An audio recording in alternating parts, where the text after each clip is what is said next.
Bonsoir et bienvenue dans cette édition de Récap. Voici les titres de ce vendredi 16 mai. Francis Robert Prévost, c'est son nom. Maintenant, Léon XIV, c'est le nouveau pape de l'Église catholique et de plus d'1 milliard de fidèles dans le monde. Ce week-end à Genève, les États-Unis et la Chine étaient réunis pour la première fois depuis le début de la guerre commerciale pour négocier. Au Manitoba, des feux de forêt ravagent le territoire. 2 personnes sont déjà décédées. Dans le canton d'Argovie, c'est le choc après qu'une jeune de 15 ans ait été retrouvée morte. La suspecte est l'une de ses camarades.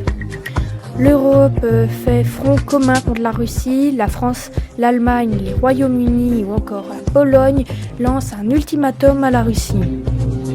Toujours en Russie, comme tous les 9 mai, le grand défilé militaire avait lieu pour l'anniversaire de la fin de la Seconde Guerre mondiale. Gérard Depardieu a été jugé à 18 mois d'emprisonnement pour agression sexuelle.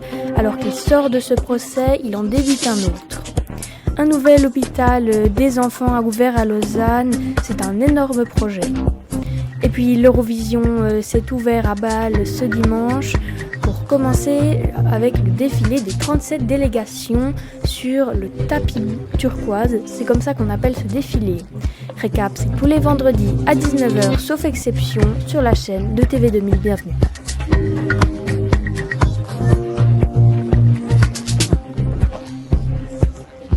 Léon XIV, c'est le nom que Francis Robert Prévost a choisi. Le cardinal américain a été élu pape par le conclave la semaine dernière. Alors un pape américain, on disait que ce n'était pas possible. Eh bien oui, c'est ce pape qui l'a démontré. Léon XIV qui a passé une grande partie de sa vie aussi au Pérou. Il n'aura fallu que 4 tours de vote pour élire Léon XIV. Le même nombre que pour Benoît XVI. Alors ce pape suit les idées de son prédécesseur François, dont il était très très proche. C'était ce week-end à Genève, États-Unis et Chine étaient réunis pour parler commerce.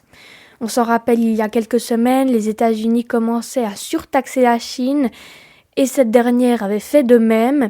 Eh bien, ce week-end marque une trêve dans cette guerre commerciale pour 3 mois.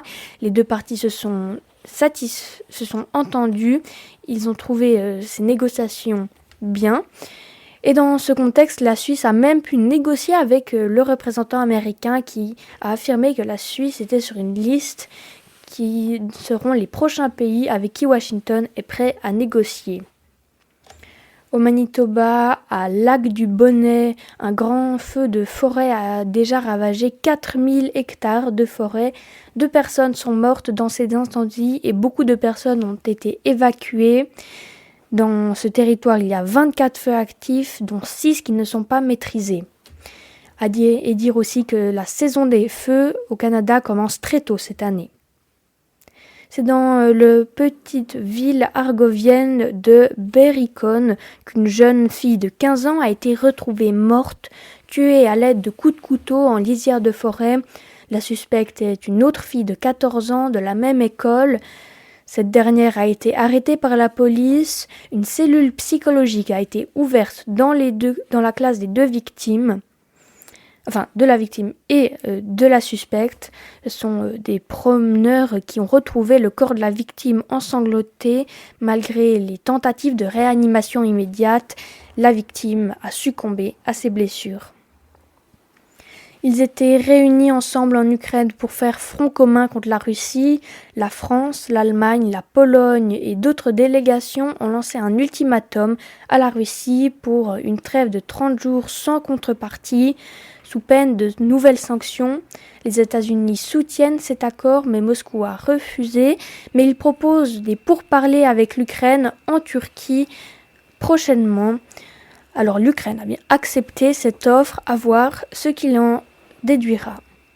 Toujours en Russie, c'était jour de fête ce 9 mai qui, comme chaque année, marque la fin de la Seconde Guerre mondiale du côté russe.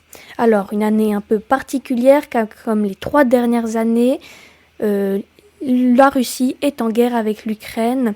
Et puis, cette année, plus que les autres, la sécurité était renforcée Plusieurs dirigeants ont été invités à cet événement, dont le président chinois ou brésilien. 18 mois de prison ferme et 20 000 euros d'amende. C'est la peine que Gérard Depardieu a écopé après un long procès où il a été accusé d'agression sexuelle.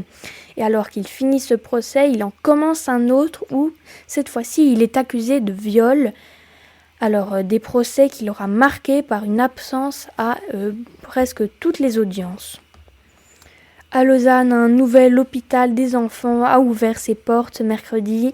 Ce nouveau bâtiment est beaucoup plus lumineux que l'ancien et juste à côté du CHUV. Ce nouvel hôpital aux plus de 2000 collaborateurs offre 700 lits pour des enfants de tout âge. L'Eurovision s'est ouvert à Bâle dimanche dernier avec, pour commencer, le défilé des 37 délégations. La première demi-finale a eu lieu mardi, la seconde jeudi soir, toutes les deux à 21h, et la grande finale aura lieu demain, samedi, à 21h. Alors, aussi dire que la Suisse est de toute façon qualifiée, car elle est hôte de ce concours, avec ça, et elle est qualifiée donc avec sa chanteuse Zoémé et son titre Voyage. Alors, il y a aussi d'autres pays qui sont tout de suite qualifiés comme la France, l'Allemagne ou encore l'Angleterre, car ces pays sont les plus grands donateurs. Puis vous dire que mardi, la Belgique n'a pas été amenée en finale. C'est une grande surprise car elle faisait partie des favoris. Voilà, c'est la fin de cette émission. Merci beaucoup de l'avoir écoutée. Récap revient bien évidemment la semaine prochaine. Excellente soirée et à bientôt.